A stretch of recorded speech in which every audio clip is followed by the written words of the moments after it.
We're going to go to a Hannity and Karl Rove clip, and I hate to do this to you, hate to subject you to this, but you'll hear in the middle of their fake outrage and all their kooky stuff, and I'll tell you some of the code words they use and why they're using them afterwards.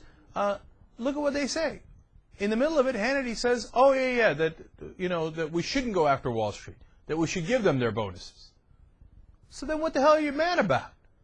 It's absolute nonsense. There, watch. Republicans are tearing their hair out about President Obama's socialist policies, but could there be a silver lining to all of this? Now, Karl Rove says the president's inability to bring about the change that he promised could send Americans running back to the Republican Party, and he joins us now. Karl, good to see you. Read your piece in the Wall Street Journal. Agree with a lot of it? Really? How does this send America, with all this move towards socialism, all this power grab, all these bad nominees and bad governing, how does it send people back to the Republican Party? Well, Barack Obama, first of all, is governing very much different than a Barack Obama campaigned. And so the divide between those two, the sort of moderate centrist who campaigned and the very radical agenda that is being pursued by the president once he got into office, are causing people to examine what's going on. And look, the poll numbers are showing us. Zogby has a poll out here that 50% view Barack Obama's performance as fair or poor, and 49% rate his job performance as excellent or good. Now that is a very significant decline in my mind, and there are other polls that seem to back this up. What do you think the reasons are for this? I think one that is now emerging is like when he, for example, said the other night at his press conference that, we've got to go from an era of borrow and spend to one of save and invest. I'm thinking, you're giving us $1 trillion a year for 10 years in debt. How do you make that claim? Yeah. Well, you're absolutely right. I put this in my column today in the Wall Street Journal. I think these repeating false arguments, and you've got the best one.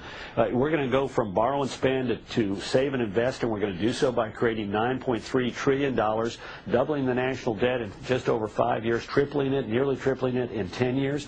Are you as worried as I am about the power grab to cap executive pay, to seize firms, to retroactively tax AIG execs when they were the ones that put in the provision so they get it, AmeriCorps, reconciliation to bypass the historical voting process on important bills like nationalizing health care and cap and trade? I see more than anything else there is a dramatic move to grab as much power as they can. You were in the White House. Do you see that? And is that a big concern? Do you think the American people get that? Yeah, you got to be very careful. I mean, as they said, they're going to try and make the most out of this crisis, and as a result, they're going to move rapidly on a wide variety of fronts. But when you legislate in haste, you can't repent in leisure. You can do real damage to the economy. Arrogant, dishonest, and radical. Bad combination. Well, I couldn't agree more, man. Arrogant, dishonest, and radical. I mean, if that doesn't sum up those two guys you just saw, I don't know what does. I mean, get a load of the dishonesty. In the beginning, they were saying socialist, which they've been saying for a long time. And in power grab, the first time I watched that clip, I was like, oh, hello, I got it. These guys are on the side of the Wall Street guys. As you know, the Republicans have been for a long time. But there's a reason why they're using those words. That's when it clicked to me. Because what they want to avoid at all costs is seizing the banks. Because the banks are insolvent. They're basically bankrupt. But if the banks got seized, the guys that run the banks and that have a lot of money invested into the current structure, well, they'd get burned, and they should be burned. Now, if you did real capitalism, which Fox News claims that they're in favor of, but absolutely are not, you'd say, hey, listen, you didn't make it, Citigroup. You're insolvent, so we got to let you go. That's how capitalism works. It's not with a government intervention of putting more money in, right? Because you're supposed to be against government intervention.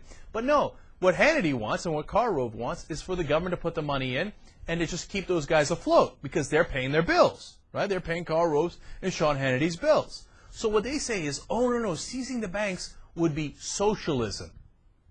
And it would be, quote, unquote, a power grab. When he said power grab, I was like, oh, I get it. It's these guys and it's wonderfully ironic because they're taking the populist anger that should be directed at Wall Street for destroying our financial institutions. and that should be directed towards the Republicans and Bush who actually had deregulated to make this happen, right? And including Clinton at the end of his term in 1999 and 2000, okay? And they're redirecting it for the people trying to solve the issue. And the best way to solve it for the American taxpayer would be to seize the banks. But if they do seize the banks, then the Hannitys and the Roves are going to say, oh, see, socialist, power grab. Because they want you to go in the wrong direction. And later on in the clip, if you saw, he actually even explained it. He said, hey, wouldn't this be a power grab if you capped executive pay and if you seized the firms? I was like, well, thank you for outlining it. That's exactly what I had suspected, and you said it. See, he doesn't want the executive pay capped. Because those executives and that power structure are the guys that pay Sean Hannity and Karl Rove. So, you know, how they funnel that money to them is an amazing thing. How they funnel those talking points to them is an amazing thing. How did they make the joint decision that they're all going to say socialist and seize power and grab power all at the same time to make sure that the banks are not basically, in a manner of speaking, foreclosed on, driven into bankruptcy because they are bankrupt? Man, this Republican propaganda machine is an amazing thing. And they're a well-oiled machine, and from what I have seen, they always drive in the wrong direction. It's amazing. They are not to be trusted. I mean, look, that last part might seem obvious to some of you. Like, obviously they shouldn't be trusted.